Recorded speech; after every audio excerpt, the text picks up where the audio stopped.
What's up guys, it's your favorite Kiwi coach. Give me 6 months of your time and I'll give you the best golf swing of your life.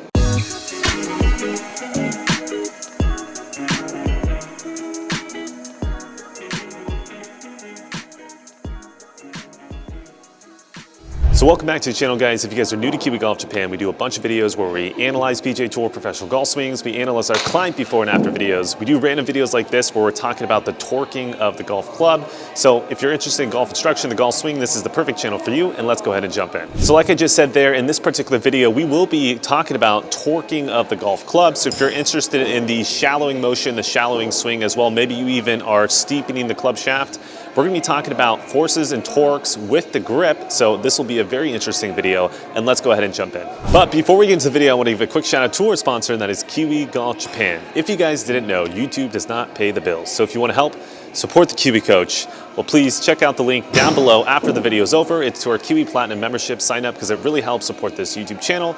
Enough talking, let's get into the video. So to start this video off, the main purpose, like we talked about, for all of you guys out there who are struggling to shallow the golf swing or do the shallow golf swing, or you're steeping the club too much, we're talking force and torques here so we can actually help you out. But before we get into all the nitty-gritty details, let's just give you the basic definitions of force and torque first, because you need to understand what I'm saying, because some of you guys out there are like, what the hell is he talking about when he's talking about force and torque? So let's give you the basic definitions first, and then from there we're going to parlay that into how the hell do we actually shallow the golf club.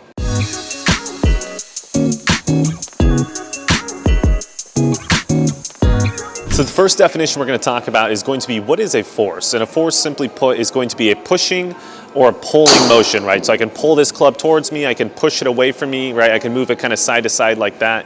Those would all be forces. So no, we're not talking about Star Wars here, right? I'm not going to be doing the force with you guys over here, but that would be what we mean when we're talking about a force, right? It's a push or a pulling action. Now, when we're talking about a torque is also a force, but in a directed pattern or a directed motion that is going to be causing twisting.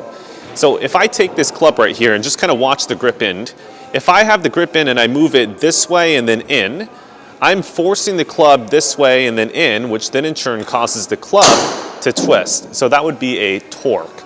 So the difference between the two, quite simply put, is a force is going to be that push-pull action with no twisting.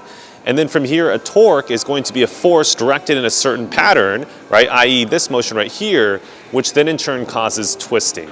So in the golf swing, we're using both force and torques, but specifically in this particular video, we're mainly going to be focusing on torques that are going to be causing you to steepen the club shaft or flatten the club shaft. And basically, you're going to learn proper club shaft management with the correct torques. So now let's transition to, what causes the steepening when it comes to torques, right? What torque is going to cause the club shaft to steepen? The basic torque that most people do when they steepen the club shaft is, we're going to see that the club shaft is going down and towards the golf ball, right? So it's going at a diagonal angle, but then there'll be an arcing point, right?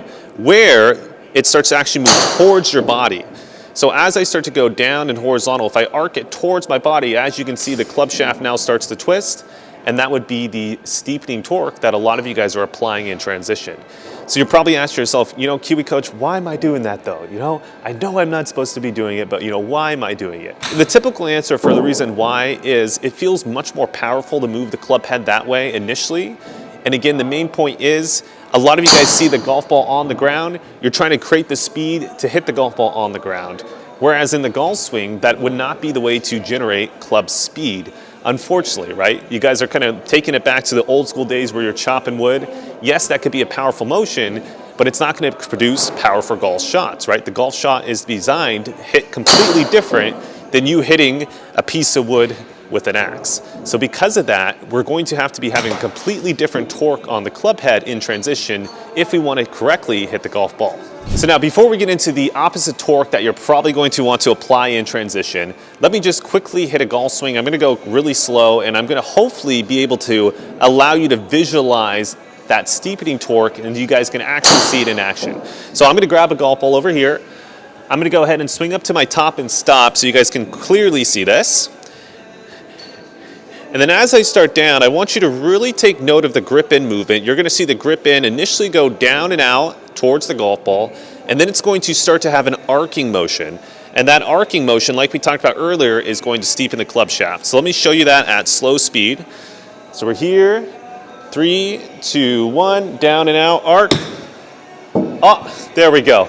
That looks just like you guys probably, right? So that is exactly what is happening when you're steeping the club. Now you guys really understand what torque is causing it. You get the visual, you get everything. Let's show you exactly what you probably should be doing in transition. So now when we get into this part of the video, different instructors like to see different things in transition. So I'm going to show you basically two models. The first model is going to be more so my preferred model, where the club shaft is more so kind of just lowering as opposed to flattening.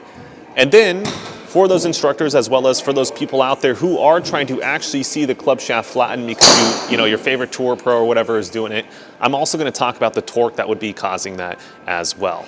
So let's go ahead and start with my personal preference, and we're going to start off with, if you have a more laid on position at the top of the swing, what torque or what force do you need to do to actually get the club to move down in the effective manner? So if we get up to the top of the swing and the club shaft's a little bit more in a laid off manner, the beautiful part about this is we actually do not need to flatten the club shaft in transition, because the club shaft is pretty much already preset at the angle that you want it at this position right here. So that means that there really has to do nothing in terms of twisting in the transition area.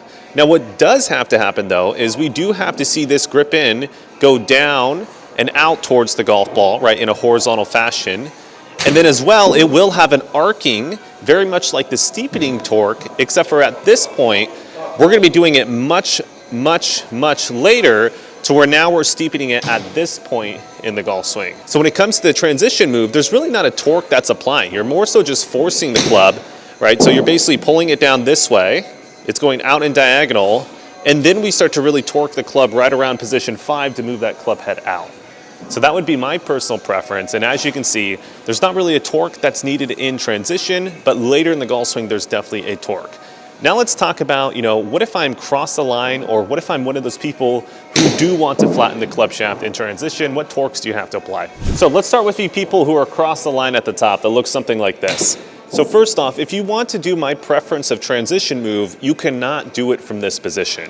The reason why, if I take this grip in and I just move it diagonally out towards the golf ball, I'm going to get the club shaft to look like this.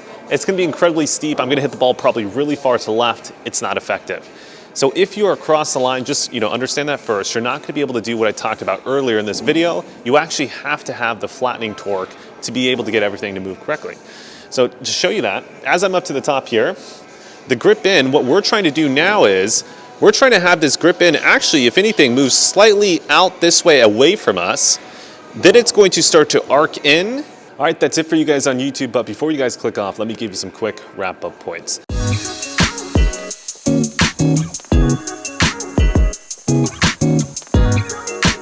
So the first and most important point of this video is, when I'm talking about a force, remember that's that push and pull idea. There's no twisting going on. When we're talking about a torque, that's going to be that force directed in a certain motion, which causes twisting on the club shaft. Forces and torques are used throughout the golf swing, and they're incredibly vital to be able to control the club shaft and be able to get the shots that we want to have occur. So in this particular video, a lot of you guys are probably watching it because you're steepening the club shaft. Just understand that is going to be going diagonally out, arcing in too early, and then steepening the club shaft at the wrong point in the golf swing. So the fix that you're probably going to want to feel is having the club shaft going a little bit more diagonally out, but then almost, if anything, going up as an image, and that would probably lay down the club shaft. Again, if you're across the line, it'll be slightly different, but for the most part, you guys get that. So if you guys want more help with your guys' golf swings, well, go ahead and check out our Kii Coach 6-month program. We'd love to help you guys out. There'll be a link for that down below. Also, if you guys want to watch the whole video, as well as all the other videos that are on YouTube, if you want to watch the full videos of those, they are on the membership site. So check out that link down below. It really helps support this YouTube channel and allows us to continue to make videos for you. Like, comment, subscribe, share, all that good stuff, and I'll see you guys in the next video.